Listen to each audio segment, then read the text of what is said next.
ভক্তির স্বাদ আসলে কেমন হয় জানেন? মহাভারতের যুদ্ধের আর মাত্র কিছুদিন বাকি, তবুও স্বয়ং ভগবান শ্রীকৃষ্ণ যুদ্ধহীন শান্তি প্রতিষ্ঠা করার চেষ্টায় আবারও হস্তিনাপুরে গিয়ে পৌঁছায়।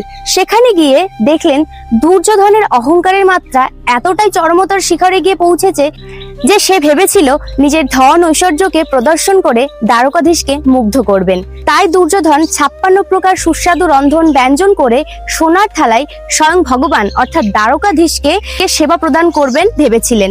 কিন্তু প্রকৃতপক্ষে এই সেবা দেওয়ার একটাই কারণ, শক্তি প্রদর্শন করা। কিন্তু আমার গোবিন্দ তো অন্তর্যামী, তিনি তো সবই জানতেন, সবই বুঝতেন।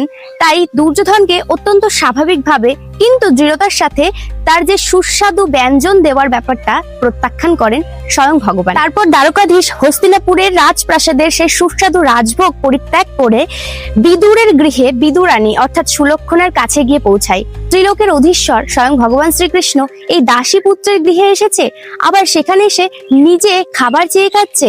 এ তো বিদুর রানী অর্থাৎ সুলক্ষণার কাছে কল্পনারও অতীত। সুলক্ষণা স্বয়ং ভগবানকে নিজের গৃহের দ্বারে যখন দর্শন করেছেন, তখন ভগবানের প্রতি প্রেম ও ভক্তিতে বিভোর হয়ে যান তিনি। কিন্তু প্রেমের তন্ময়ত্বায় বিদুর রানী এতটাই প্রলুব্ধ হয়ে পড়েছিল যে স্বয়ং ভগবানকে কলার শ্বাসের পরিবর্তে কলার খোসা মুখে তুলে দিচ্ছিলেন। আর স্বয়ং ভগবান শ্রীকৃষ্ণও কোনো মুখে কথা না বলে সেই কলার খোসাই অত্যন্ত সন্তুষ্টির সাথে গ্রহণ করছিলেন। অন্যদিকে ঘাটে স্নানরত বিদুর যখন খবর পায় তার গৃহে স্বয়ং অনাদির আদি গোবিন্দ এসেছে, তখন বিবস্ত্র উলঙ্গ অবস্থায় সে নিজের গৃহে গোবিন্দ দর্শনে ছুটতে থাকে।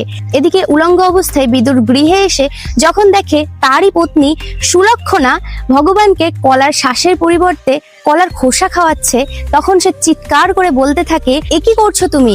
প্রেমের উন্মাদনায় বিভোর হয়ে গিয়ে আমার গোবিন্দকে কলার শ্বাসের পরিবর্তে কলার খোসা খাওয়াচ্ছ?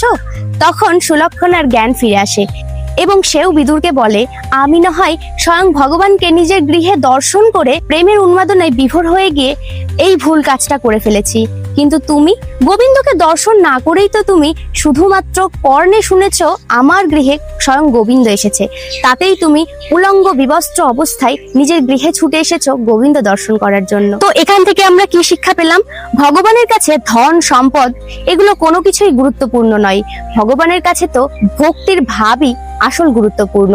ভগবান কখনো বাহ্যিক উপহারে সন্তুষ্ট হয় না, ভগবান সর্বদাই ভক্তের নিঃস্বার্থ ভালোবাসায় সন্তুষ্ট হয়। তাই যে ভক্তের হৃদয়ে নিঃস্বার্থ ভালোবাসা বিরাজ করে, সেই ভক্তের কাছে স্বয়ং ভগবান নিজেই আসেন। তাই আজকে সকলে মিলে বলুন, হরে কৃষ্ণ, রাধে রাধে, জয় নিতাই, জয়।